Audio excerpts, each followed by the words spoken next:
کم چې دنیا ته راغلي تا د الله تعالی بندګان دي په دې کې الله رب العزت به دوه فرقې جوړې کړې دي چې یو ته غیر مسلم وي یو ته مسلمانان وي په مسلمانانو کې چې الله پاک قومونه جوړ کړي دي د پہچان لپاره لکه څنګه چې د شمال نه د جنوب پورې د مشرق نه مغرب پورې په هر ځای کې د مسلمانانو مسلمانان شته خو په دې کې بیا قومونه دي د قومونه د پہچان لپاره الله پیدا کړی دي چې باغې کې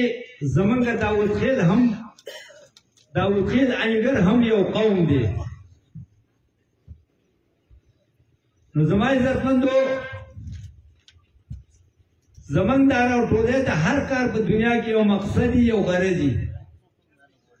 زمونږ د دې راغونډې د دې راټولې مقصد صرف او صرف د یو بل څه پہچان دی ځکه چې د غریبۍ په وجه باندې موږ ټول څوک په یو علاقه څوک په بله څوک په یو کلي څوک په بل کلي نو یو بل موږ پہچان هم نه و د پہچان دپاره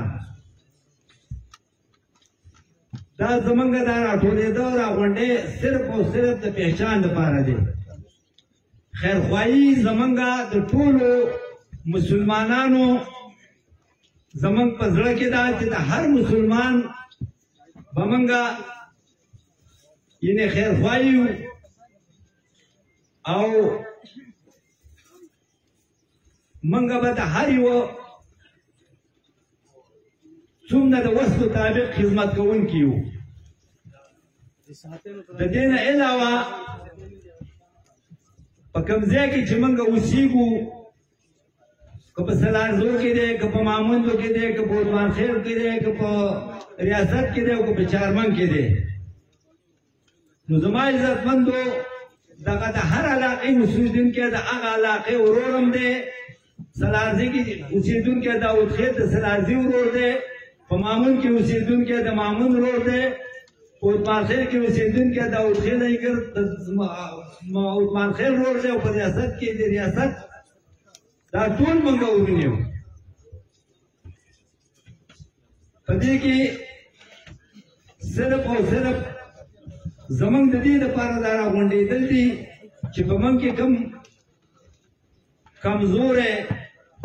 یتیم کونډه د هغې څخه امداد کول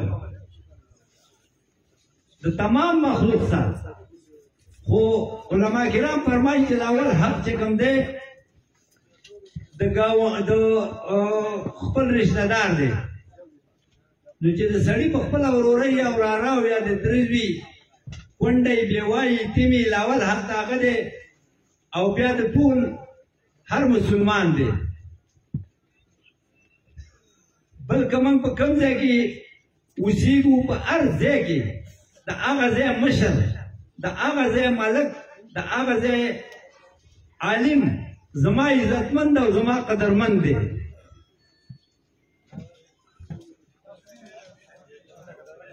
بله د دې خبرې دپاره زموږ ټولی راغونډی نه دی چې ګنې په کوم ځای کې به د چا سره دغه راشي موږ به نه موږ به راټولېږو هغې ته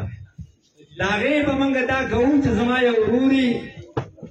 او د هغه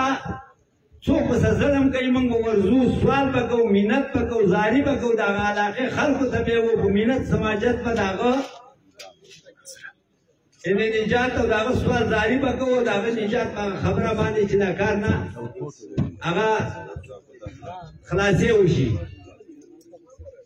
دویم نمبر کې زما خپل یو داود خیل انګر په کوم ځای کې د چا سره ظلم کوي زیاتې کوي نو موږ به ټول ورځو او لاول به ورته وایو چې زما وروره دا ظلم دا زیاتې مه کوه ملامت یې که نه کېده نو چې د بل چا سره د هغه په غم لویږي دې ګرېوان ته به یې موږ لاس ورړتوو زما ورونو د دې لپاره نه دی چې ګنې زما ورور به ناروا کوي زه به د هغه مرستې کوم او زه به راټولې کوم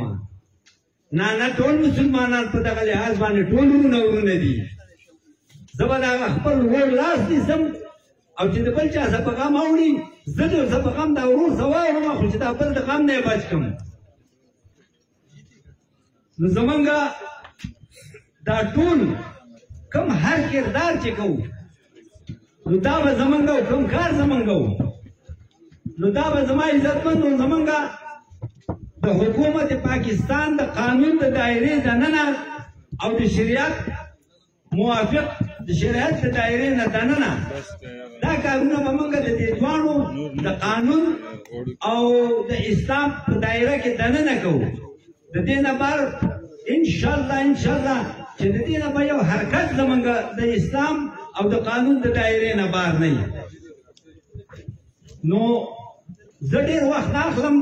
ځکه چې ملګري ډېر دي او وخت کم دی او هر سړی چې کوم دی د خبرو خواهش لري که زما نه په دې خبرو کې کومه غلطي شوي د هغې معذرت غواړم. او هغه یو شاعر ویلي و